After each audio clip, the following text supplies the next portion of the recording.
Hello students, आप सबका स्वागत है हमारे चैनल एम्पलीट्यूड स्टडीज 2.0 में।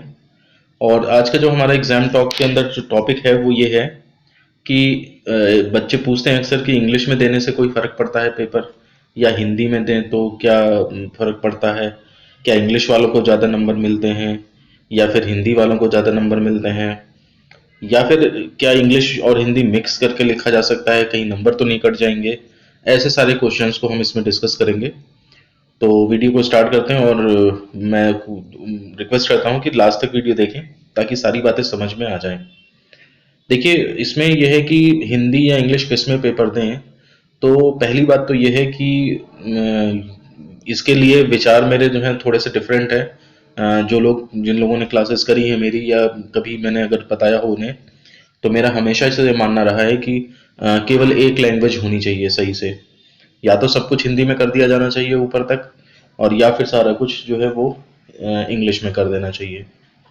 इस तरह से कि हिंदी में यहाँ तक पढ़ो और फिर उसके बाद इंग्लिश में पढ़ो, ये चीज़ समझ नहीं आती। तो लेकिन खैर, जो भी है, जो ऐसी व्यवस्था चल रही है वो तो जो होना चाहिए, और किसी आदमी के कहने से क्या फ़र्क पड़ता है। लेकिन यहाँ पर देखिए, थोड़ा सा एडवांटेज तो होता है अगर आप इंग्लिश में लिखते हैं तो। वजह क्या है? वजह ये है कि आपने देखा होगा, एक बात समझिएगा, न्यूज़पेपर जैसे आप पढ़ रहे हो, और न्यूज़पेपर में पढ़ते पढ़ते आप देखिए, अगर पहल कोई लाइन लिखी है हिंदी में, तो आप पहला अक्षर, पहला वर्ड, पहला शब्द पढ़ लीजिए, और पहला शब्द पढ़ते ही आप एक नज़र मारोगे, आपको पता लग जाएगा कि पूरी लाइन में क्या लिखा है। मतलब हम अखबार को बहुत जल्दी भी पढ़ लेते हैं, सारे शब्दों पे ध्यान न दे करके भी हम उसका अर्थ समझ लेते हैं।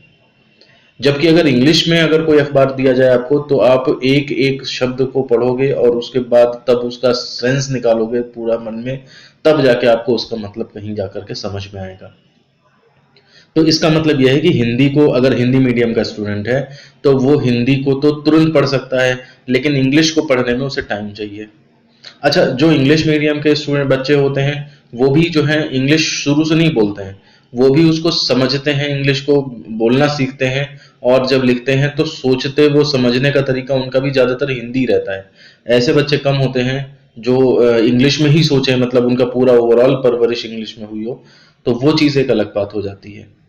तो इससे रिजल्ट ये निकलता है, अब आप ध्यान से सुनिए मैं क्या कहने जा रहा हूँ। अब एग्जाम में आपने कॉपी लिखी और वो टीचर के पास पहुंची।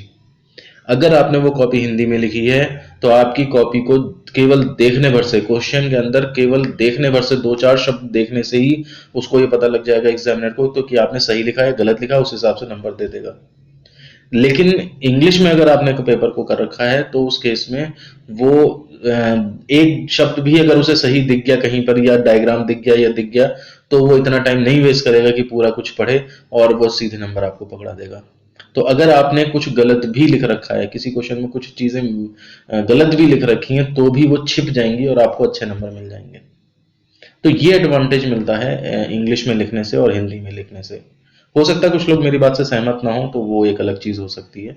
लेकिन आप भी कमेंट करके बताइएगा कि क्या ऐसा आपके साथ होता है कि हिंदी में लिखी हुई चीज बहुत जल्दी आप बिना सारे शब्द देखे ही पढ़ समझ जाते हैं, और इंग्लिश में जो है, जब तक आप पूरा वर्ड, पूरा सेंटेंस पढ़ के फिर उसको सोचोगे नहीं दिमाग में, तब तक आप उसके समझ नहीं पाओगे कि वो क्या उसमें लिखा हुआ है।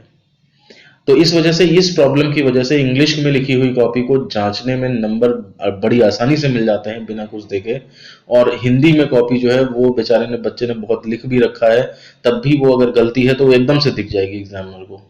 उतनी ही मेहनत वो हिंदी की कॉपी पे कर रहा है, उतनी ही मेहनत इंग्लिश की कॉपी पे कर रहा है। हिंदी वाले बच्चे की गलती तो पकड़ ले रहा है, लेकिन इंग्लिश वाले की नहीं पकड़ पा रहा है। इसका फर्क ये होता है कि जहां गलती हुई तो इंग्लिश, हिंदी वाले के तो नंबर कट जाएंगे, लेकिन इंग्लिश वाले की वो गलती छुप जाएगी। यहाँ पर उसको एडवांटेज मिल जाएगा इंग्लिश वाले को। तो इसलिए, अब चूंकि आगे आप अगर बीटेक करते हैं या कहीं कंपनी में जॉब करेंगे, तो सारी जगह, ज्यादातर प्राइवेट कंपनीज वगैरह में सब इंग्लिश में काम होता है। तो वैसे तो ये सोच करना चाहिए आपको कि फर्स्ट ईयर से ही आप इंग्लिश में कर लें, लेकिन हमेशा सबके पास इतना वो नहीं होता है कि कितना। तो फर्स्ट ईयर में नहीं, फर्स्ट ईयर में आप थोड़ा बहुत इंग्लिश करें, सेकेंड ईयर में और थोड़ा बहुत इंग्लिश कर लें, थर्ड ईयर में और थोड़ी इंग्लिश बढ़ाएं। इस तरह से डिप्लोमा में करें तो धीरे धीरे धीरे स्विच करें इंग्लिश की तरफ बढ़ने की। जहां तक बात है कि इंग्लिश हिंदी मिक्स करके लिख सकते हैं, बिल्कुल आप लिख सकते हैं। जो वर्ड्स आपके इंग्लिश में आते हैं वो उनको इंग्लिश में लिखिए, जो वर्ड्स हिंदी में आते हैं उनको हिंदी में लिखिए। इसे कुछ लोग हिंग्लिश करके भी बोलते हैं, मतलब हिंदी और इंग्लिश का मिक्स। तो आप उसमें भी पेपर दीजिए, कोई बात नहीं है। फर्स्ट ईयर में आप सारी हिंदी लिखो, सेकंड ईयर में आते आते कुछ इंग्लिश के वर्ड्स कुछ हिंदी के वर्ड्स मिल के लिखो। थर्ड ईयर में कोशिश करिए कि आप जो है पूरी इंग्लिश ही लिखने लगो, क्योंकि बीटेक करना पड़ा या जॉब करनी पड़ी तो फिर आपको इंग्लिश में ही काम करना पड़ेगा। तो हायर स्टडीज में जो बुक्स हैं सारी कुछ इंग्लिश हैं, या तो वो भी हिंदी होते तो कोई दिक्कत नहीं थी, लेकिन वो सब इंग्लिश में है। तो इसलिए अल्टीमेटली हिंदी मीडियम वालों को आगे जाकर प्रॉब्लम होती ही होती है। तो जितना आराम से आप अभी स्विच कर लेंगे उतना ही फायदा आपको हर जगह पे मिलेगा। इंग्लिश में लिखी हुई कॉपी होने से इम्प्रेशन अच्छा पड़ता है एग्जामिनर पे, एक वो प्लस पॉइंट अलग से मिल जाता है। वाई में आप बोलेंगे कुछ इंग्लिश में तो उसका एक अलग इम्पैक्ट पड़ता है। आपने देखा होगा कोई आपसे इंग्लिश में बोले तो आप उसकी गलती नहीं निकालते हो, आप केवल एक अपराध बोध में दब जाते हो हिंदी मीडियम वाले कि अरे इसको तो इंग्लिश आती है। आप ये नहीं सोचोगे कि उसने ग्रामेटिकल मिस्टेक करी है नहीं करी, आप ये केवल सोचने लगोगे अरे इसकी तो इंग्लिश बहुत अच्छी है। तो ये एक प्लस पॉइंट्स हैं जो इंग्लिश वालों के साथ रहते हैं। तो मुझे उम्मीद है कि आपको समझ में आ गया होगा मैं क्या कहना चाह रहा हूँ। फिर भी कोई क्वेरी है तो वीडियो के कमेंट बॉक्स में आप हमसे पूछ सकते हैं, हम पूरी कोशिश करेंगे कि आपकी बातों का जवाब दें। साथ ही साथ चैनल को अभी तक सब्सक्राइब नहीं किया तो सब्सक्राइब करके बेल आइकन प्रेस कर दें, ताकि इसी तरह के इन्फॉर्मेटिव वीडियोस आपको मिलते रहें। तो मिलते हैं आपसे नेक्स्ट वीडियो में। धन्यवाद।